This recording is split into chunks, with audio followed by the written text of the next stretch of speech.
the reason that I believe you're even remotely interested in me today, and my long annoying answers, is that I didn't do what a lot of my contemporaries did, and that was try and blend in. I made sure that I was me wherever I went, how I dressed and how I spoke, and what references I used. If people didn't get it, I would do everything in my power to make sure that the people I was speaking to knew that I was talking to them. But it's amazing to have that insight at such a young age, to like hold true to that authenticity, because I think people struggle to be authentic with themselves on their own, let alone in the public eye, or let alone on set when you actually feel quite different or like an outlier. Like that is, it's an amazing sense of self to have that at such a young age. Yeah, I think the cool thing about... Because a lot of people wouldn't be like that. A lot of people would just morph. But I think the cool thing about my journey is that I was rewarded for it.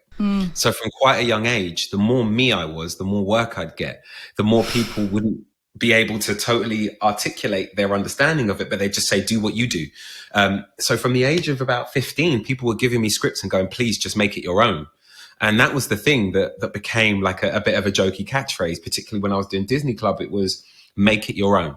It was, how do you take this thing that some random researcher has written and make it something that is specific to you, that includes your humor, that includes your tone of phrase. You know, I'm a boy from an immigrant family, from a working class council estate in North London. And you learn so much about the world when you're looking at it through a lens that my parents did. And as a result, you know, you're able to laugh at yourself, but also laugh at other people through class, through race, through humor, through bias, and all these different things. And when that is introduced to you as an idea from a young age, you don't even know you're doing it. It's amazing, because I think that was part of you since you were 8 when you went on to Desmond's. That was kind of the first real acting role. From what I can hear you describing, it's not typical for somebody just to walk on set and be part of the longest running Channel 4 sitcom. So how did that entry come along? How did you get into that Channel 4 sitcom? Were you always eager as a kid to be on TV, to be an actor? Was that always something that was like innate within you? Because there's this thing that I've been thinking about where there's a lot of out of sight, out of reach. So a lot of people don't believe, and I have this conversation with my dad a lot, who grew up on a council estate and never felt that what he couldn't touch, it wasn't achievable to him. So he would never kind of go for these opportunities because he didn't feel that he could. He didn't know anyone around him who ever did that.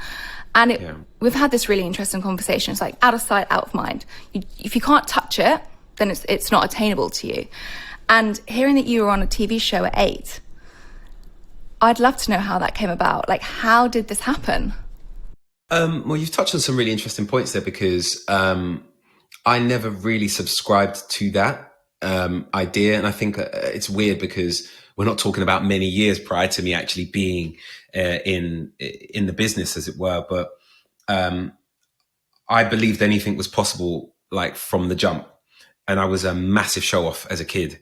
And case in point, I watched a couple of Bruce Lee movies with my uncle. And then I was teaching Kung Fu to the kids on my estate in my bedroom because I knew Kung Fu now. And that, to me, in a weird way, like looking back on it, says everything about the way I saw the world. It was, if I thought I could do something, I could do it.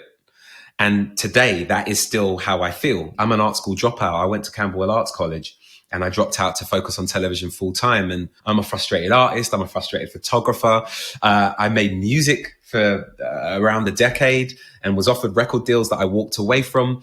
And I have such a connection to music. My father's a musician, but I've never released any music. But music has been a huge part of my life. And there are so many things that I've just sort of decided that I'm going to do. And somehow they end up happening because organically they're a passion that I can't get away from. So from teaching Kung Fu as a child without anybody telling me to do it, to sitting in my bedroom and deciding that I was a radio DJ, having 2 ghetto blasters and turning one up until I found like going through the radio, finding a song that I liked, letting it play, turning it down, doing a link on my own to no one, like just talking about the song and what I thought about it, and then turning up the other Ghetto Blaster on another song that I liked, and just sort of sitting there and playing radio DJ on my own, sat between these two Ghetto Blasters, turning them up and down, tells me so much more about my mentality to what is possible. So to go from being this show off that had too much energy, my mum's friend telling my mum about this local community drama group, me going in the first couple of sessions of me being there, them going, all right, Big Ed, you're a massive show off. We're going to start sending you out for castings. Going to my first casting, which was Desmond's, and getting it. There is maybe a naivety there, an unfounded self-belief there. But at that point, in those incredibly formative moments of youth, I was told by the world and by the universe that if I thought I could do something, I could. And that weirdly is just part of my DNA today. You know, if I think I'm going to do something, I will, and I'll do it until it's done. And I will willingly be rubbish at it until I'm not anymore. And by the time I'm not rubbish at the thing, it becomes undeniable. And that's how I've attacked everything. And that is largely why I think in my career, I've had so many different corners of it. I did an interview with, I think it was The Spectator years ago. And the headline after the interview was, does Reggie Yates have the weirdest career in television? And it's the most on the money interview I've ever read back, because it is flipping weird. Like weird's good. No, weird is fantastic. And Weird's I embrace it. But I am, I think one of the only people at the Broadcast Awards to be nominated in preschool with Russ the Mouse, entertainment with Release the Hounds, and documentary with one of my films in the same year. And that largely speaks to my desire to do things that I care about and that I'm interested in, that I think are fun, as opposed to being told what the right path to walk is.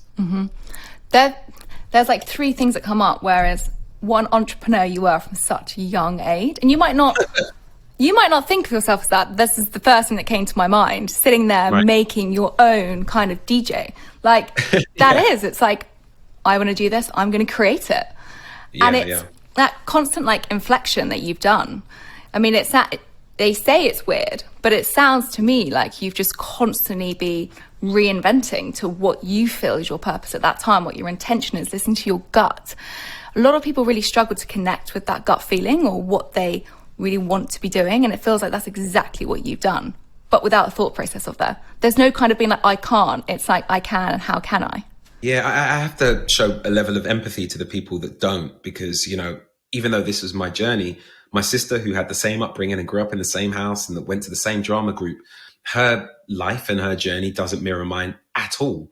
In Screenwriting, we talk about story beats, right? There are beats to a story that can define a person.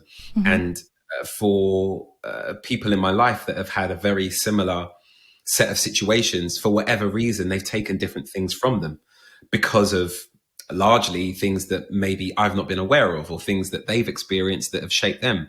I've just been incredibly fortunate in not just what I was born with in terms of the way I see the world, but also that the series of things that have been formative for me aren't the negative things. Thanks so much for listening. To hear the full episode, there's a link in the description.